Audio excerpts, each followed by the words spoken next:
Hi friends, ನಿಮ್ಮೆಲ್ಲರಿಗೂ ಕೂಡ ನಿಮ್ಮದೇ ಆಗಿರ್ತಕ್ಕಂಥ ಯೂಟ್ಯೂಬ್ ಚಾನಲ್ ಸ್ಟಡಿ ವಿತ್ ಪರಶುರಾಮ್ಗೆ ಸ್ವಾಗತ ಅಂತ ಹೇಳ್ತಾ 6ನೇ ತರಗತಿಯ ಕೋರ್ ವಿಷಯ ವಿಜ್ಞಾನದಲ್ಲಿ ದ್ವಿತೀಯ ಸಂಕಲನಾತ್ಮಕ ಮೌಲ್ಯಮಾಪನ SA2 4-4-2026ಕ್ಕೆ ನಡೀತಾ ಇದೆ.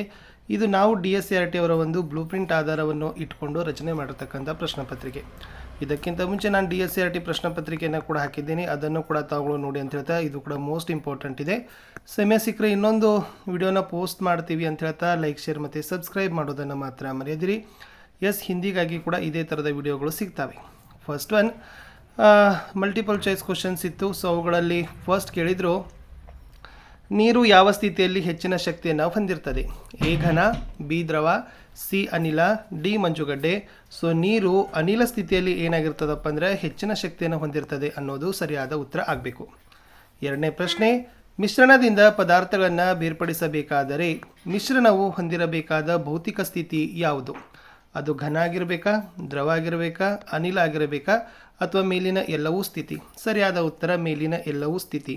ಅಂದರೆ ಈ ಮಿಶ್ರಣದಿಂದ ಪದಾರ್ಥಗಳನ್ನ ಬೇರ್ಪಡಿಸಬೇಕಾದ್ರೆ ಮಿಶ್ರಣ ಯಾವುದೇ ಸ್ಥಿತಿಯಲ್ಲಾದರೂ ಕೂಡ ನಾವೇನು ಮಾಡ್ಬೋದು? ಬೇರ್ಪಡಿಸಬಹುದು. ಪ್ರಶ್ನೆ 3, ತಾಪಮಾಪಕ ಯಾವುದನ್ನು ಅಳಿತದೆ? ಎ ಶಾಖ, ಬಿ ಬೆಳಕಿನ ತೀವ್ರತೆ, ಸಿ ತಾಪ, ಡಿ ಗಾಳಿಯ ಒತ್ತಡ. ಸೊ ತಾಪಮಾಪಕ ಅನ್ನೋದನ್ನು ಏನು ಮಾಡ್ತದಪ್ಪ ಅಂದ್ರೆ ಅದು ಆಪ್ಷನ್ ಎ ಶಾಖವನ್ನು ಅಳಿತಕ್ಕಂಥದ್ದು ಒಂದು ಸಾಧನ. ಪ್ರಶ್ನೆ 4, ಗಾಳಿಯಲ್ಲಿರುವ ಅತಿ ಹೆಚ್ಚಿನ ಪ್ರಮಾಣದ ಅನಿಲದ ಹೆಸರೇನು ಅಂತ ಕೇಳಿದ್ದಾರೆ. A oxygen, B nitrogen, C carbon dioxide, D ಧೂಳು. ಸೊ ಗಾಳಿಯಲ್ಲಿ ಅತಿ ಹೆಚ್ಚಿನ ಪ್ರಮಾಣದ ಅನಿಲ ಯಾವುದಪ್ಪ ಅಂದರೆ ಆಪ್ಷನ್ ಬಿ ನೈಟ್ರೋಜನ್ ಅನ್ನೋದು ಸರಿಯಾದ ಉತ್ತರವನ್ನು ಕೊಡಬೇಕು. 1 ಮಾರ್ಕರ್ ಕ್ವಶನ್ 4 ಇರ್ತವೆ. ಪ್ರತಿ ಸರಿಯಾದ ಉತ್ತರಕ್ಕೆ 1 ಅಂಕ. 4 ಪ್ರಶ್ನೆ 4 ಅಂಕ. ಪ್ರಶ್ನೆ 5, ತಾಪವನ್ನು ವ್ಯಾಖ್ಯಾನಿಸಿ ಅಂತ ಕೇಳಿದ್ದಾರೆ. ಉತ್ತರ, ಒಂದು ವಸ್ತುವಿನ ಬಿಸಿ ಅಥವಾ ತಣ್ಣನೆಯ ವಿಶ್ವಾಸಾರ್ಹ ಅಳತೆಗೆ ನಾವೇನಂತ ಕರಿತೀವಪ್ಪ ಅಂದ್ರೆ ತಾಪ, ಟೆಂಪ್ರೇಚರ್ ಅಂತ ಕರಿತೀವಿ. ಪ್ರಶ್ನೆ 6, ಸಂತಾನೋತ್ಪತ್ತಿ ರೀಪ್ರೊಡಕ್ಷನ್ ಅಂದರೆ ಏನು ಅಂತ ಕೇಳಿದ್ದಾರೆ.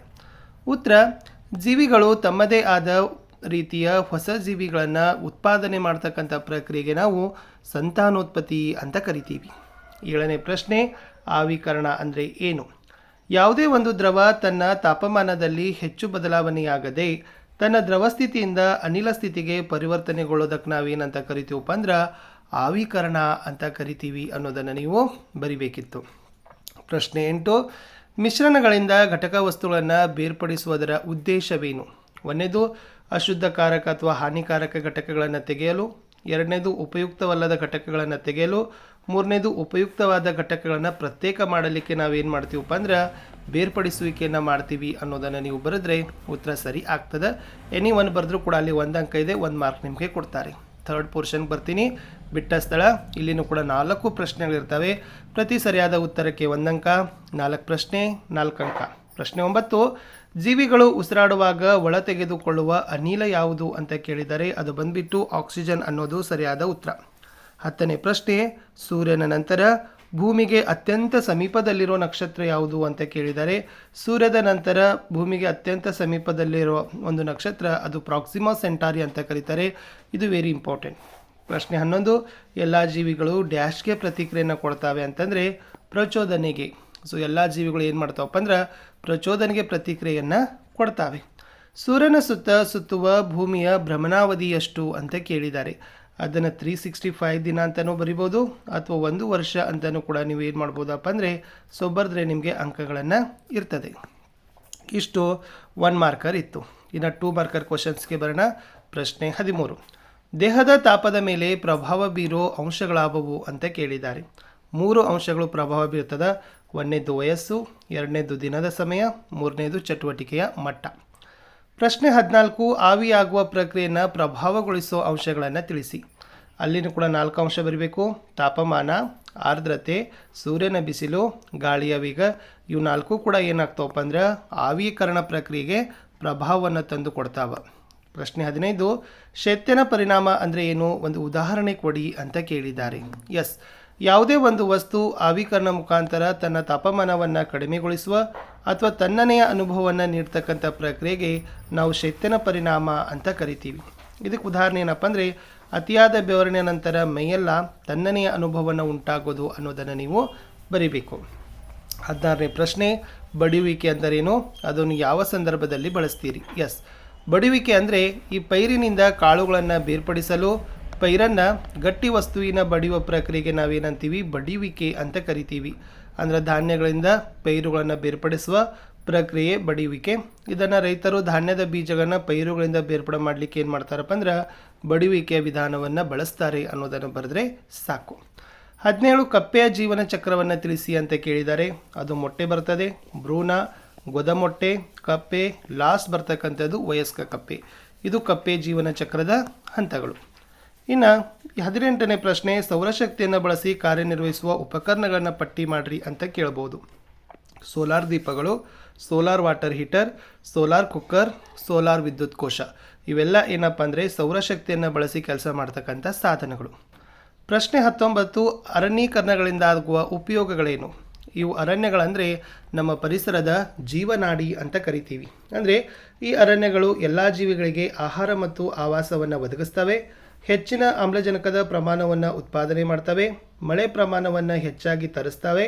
ಆಮೇಲೆ ಮರದ ಪೀಠೋಪಕರಣಗಳನ್ನು ನಾವು ಏನು ಮಾಡ್ಬೋದಪ್ಪ ಅಂದರೆ ನಮ್ಮ ಅನುಕೂಲಕ್ಕೆ ತಕ್ಕಂತೆ ರಚನೆ ಮಾಡಲಿಕ್ಕೆ ನಮಗೆ ಮರಗಳು ತುಂಬಾ ಅನುಕೂಲ ಅಂತ ಬರೆದ್ರೆ ಸಾಕು. ಪ್ರಶ್ನೆ 20, ನಕ್ಷತ್ರಗಳೆಂದರೇನು? ಭೂಮಿಗೆ ಅತ್ಯಂತ ಸಮೀಪದಲ್ಲಿರೋ ನಕ್ಷತ್ರ ಯಾವುದು? ಬೆಳಕು, ಶಾಖ ಮತ್ತು ಇತರ ಕಾಂತೀಯ ವಿಕಿರಣಗಳನ್ನು ಹೊರಸೂಸುವ ಬಹುತೇಕ ಹೈಡ್ರೋಜನ್ ಅನಿಲಗಳಿಂದಾದ ಸ್ವಯಂ ಪ್ರಕಾಶಿತ ಬೃಹತ್ ಅನಿಲದ ಉಂಡೆಗಳನ್ನೇ ನಾವು ನಕ್ಷತ್ರ ಅಂತ ಕರಿತೀವಿ. ಹಾಗಾದ್ರೆ ಭೂಮಿಗೆ ಅತಿ ಸಮೀಪದಲ್ಲಿರುವ ನಕ್ಷತ್ರ ಸೂರ್ಯ. ತೂರುವಿಕೆ ಎಂದರೇನು? ಅದನ್ನು ಎಲ್ಲಿ ಬಳಸ್ತಾರೆ ಅಂತ ಕೇಳಿದರು. ಎಸ್, ತೂರುವಿಕೆ ಅನ್ನೋದು ಗಾಳಿಯಿಂದ ಅಥವಾ ಗಾಳಿಯನ್ನು ಬೀಸುವ ಮೂಲಕ ಮಿಶ್ರಣದ ಹಗುರವಾದ ಘಟಕಗಳಿಂದ ಭಾರವಾದ ಘಟಕಗಳನ್ನು ಬೇರ್ಪಡಿಸುವ ಪ್ರಕ್ರಿಯೆ.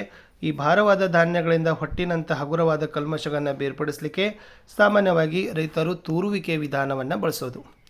ಜೀವಿಗಳಲ್ಲಿ ಬೆಳವಣಿಗೆಯ ಮಹತ್ವವನ್ನು ತಿಳಿಸಿ ಅಂತ ಕೇಳಿದ್ದಾರೆ. ಸೊ ಜೀವಿಗಳು ಬೆಳವಣಿಗೆಯನ್ನು ಹೊಂದಲಿಕ್ಕೆ ಬೇಕು, ಜೀವಿಗಳು ಸಂತಾನೋತ್ಪತ್ತಿ ಪಡೀಲಿಕ್ಕೆ, ಜೀವಿಗಳು ಬದುಕುಳಿಯಲು, ಜೀವಿಗಳು ಅವುಗಳ ಪ್ರಬುದ್ಧ ಹಂತವನ್ನು ತಲುಪಿರೋದನ್ನು ಖಚಿತಪಡಿಸಲಿಕ್ಕೆ ಬೆಳವಣಿಗೆ ಬೇಕೇ ಬೇಕು ಅನ್ನೋದನ್ನು ಬರೆದ್ರೆ ಸಾಕು. 4 ಮಾರ್ಕರ್ ಕ್ವಶನ್, ಪ್ರಯೋಗಶಾಲಾ ತಾಪಮಾಪಕವನ್ನು ಸರಿಯಾಗಿ ಬಳಸುವ ಹಂತಗಳನ್ನು ವಿವರಿಸಿರಿ. Very important.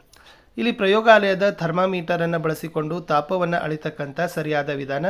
ಫಸ್ಟ್ ಒನ್, ಈ ಥರ್ಮಾಮೀಟರನ್ನು ನೀರಿನಲ್ಲಿ ಮುಳುಗಿಸಿದಾಗ ಅದರ ಬಲ್ಟ್ ಬೀಕರ್ನ ಕೆಳಭಾಗವನ್ನು ಅಥವಾ ಬದಿಗಳನ್ನು ಸ್ಪರ್ಶಿಸಲೇಬಾರದು. ಥರ್ಮಾಮೀಟರ್ ಲಂಬವಾಗಿ ಹಿಡಿದಿರಬೇಕು, ಓರೆಯಾಗಿ ಹಿಡಿಬಾರ್ದು. ಥರ್ಮಾಮೀಟರನ್ನು ದ್ರವದಲ್ಲಿ ಮುಳುಗಿರುವಾಗ ತಾಪವನ್ನು ಓದಬೇಕು. ಥರ್ಮಾಮೀಟರನ್ನು ಓದುವಾಗ ದ್ರವದ ಮಟ್ಟಕ್ಕೆ ಕಣ್ಣು ನೇರವಾಗಿ ಇರಬೇಕು ಅಂತ ಬರೆದ್ರೆ 4 ಮಾರ್ಕರ್ ಕೊಡ್ತಾರೆ. ಲಾಸ್ಟ್ ಮೋಸ್ಟ್ ಇಂಪಾರ್ಟೆಂಟ್, ಸೌರವ್ಯೂಹದ ಚಿತ್ರ ಬಂದೇ ಬರ್ತಕ್ಕಂಥದ್ದು. ಚೆನ್ನಾಗಿ ನೀವು ಇದನ್ನು ಏನು ಮಾಡಬೇಕು, ಪ್ರಿಪೇರ್ ಮಾಡ್ಕೊಂಡೋಗಿ. ಎಷ್ಟು ಗ್ರಹಗಳಿದ್ದಾವೆ ಅನ್ನೋದನ್ನು ಕೂಡ ನಿಮಗೆ ಗೊತ್ತಿರಬೇಕು. ಯಾವ ಗ್ರಹದ ನಂತರ ಯಾವ ಗ್ರಹ ಬರ್ತದೆ, ಯಾವ ಗ್ರಹಕ್ಕೆ ಏನಂತ ಕರೀತಾರೋ ಕೂಡ ನಿಮಗೆ ಗೊತ್ತಿರಬೇಕು. ಇಷ್ಟು ಮಾಡ್ಕೊಂಡು ಹೋದರೆ ಸಾಕು. ಇನ್ನೊಂದು ಪ್ರಶ್ನೆ ಪತ್ರಿಕೆಯೊಂದಿಗೆ ಭೇಟಿಯಾಗ್ತೀನಿ. ಬಾಯ್.